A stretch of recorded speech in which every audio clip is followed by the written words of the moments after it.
சந்திப்பதில் மிக மகிழ்ச்சி. இன்றைய நிகழ்ச்சியில் முகநூலில் வெளியிடப்பட்ட தகவல்கள் பற்றிய நம்பர்களின் கருத்துக்களை உங்களுக்கு தொடர்ந்து பகிர்ந்து கொள்ள விரும்புகின்றேன். சினாவின் நன்றி நகரில் அழகான விளையாட்டு நிகழ்ச்சி அதிகமான பயணிகளை ஈர்த்துள்ளது. இந்நிகழ்ச்சியின் மூலம் வசந்த விழாவின் கோலாகலமான சூழ்நிலையை உணர்ந்து கொள்ளலாம். இது குறித்து மதுரை சோசமூக சுந்தரம் கூறுகையில் நல்வாழ்த்துக்கள் என்று தெரிவித்துள்ளார். இவ்வூர் சர்வதேச வணிகம் மற்றும் வர்த்தக மையத்தில் அதிகமான உள்நாட்டு மற்றும் வெளிநாட்டு வணிகர்கள் சுற்றி பார்த்து பல்வகை விளையாட்டு பொம்மைகள், அம்பரிப்புகள், அலங்கார பொருட்கள் முதலியவற்றை தேர்ந்தெடுத்து வாங்குகின்றனர். இது குறித்து மதுரை சோசமூக சுந்தரம் தெரிவிக்கையில் மகிழ்ச்சி என்று தெரிவித்துள்ளார். வடமேற்கு சீனாவில் அமைந்துள்ள கன்சு மாநிலத்தில் சீப்பு தேசிய இயற்கை பாதுகாப்பு மந்திரத்தில் வாக்கி குதிரை ஓட்டும் காட்சியை கண்டு ரசிக்க முடியும். உலகளவில் இந்த அரிய வகை குதிரைகளின் எண்ணிக்கை 2000க்கும் குறைவாகவே உள்ளது என்பது குறிப்பிடத்தக்கது. இது குறித்து முருகனூர் புதுவாரியம் SFM தெரிவிக்கையில் குதிரை போலவும் இருக்கின்றது, கசதையின் சாயலும் தெரிகிறது என்று கூறினார். 2026ஆம் ஆண்டு ஷாங்காய் யுவான் விளக்கு விழாவுக்காக விளக்குகளை பொருத்தும் பணி நிறைவேற்றப்பட உள்ளது.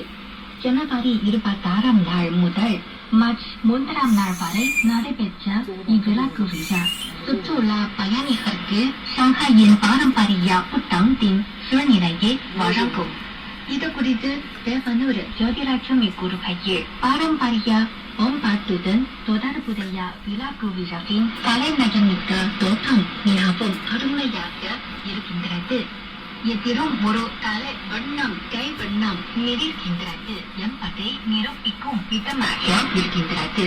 விளக்கு அலங்காரங்கள் வாழ்த்துக்கள் என்று பதிவு செய்திருந்தது. குய்ஜோ மாநிலத்தின் ஹொங்ஜியோ மாவட்டத்தில் விவசாயிகள் காய்கறிகளை அறுவடை செய்கின்றார்கள்.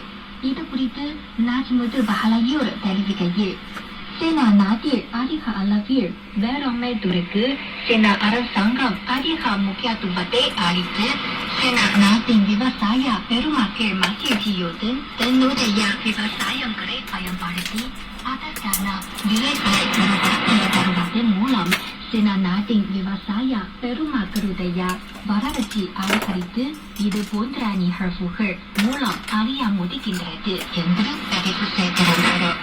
தேவனூர் ஜோதிலட்சுமி தெரிவிக்கையில் நகரில் உணவு தேவைகளை நிறைவு செய்யும் காய்கறிகளின் அறுவடை பணியில் சுறுசுறுப்பாக செயல்படும் சீனா விவசாய நண்பர்களுக்கும் ஆயர்களுக்கும் வாழ்த்துக்கள் என்று பதிவு செய்திருந்தார்.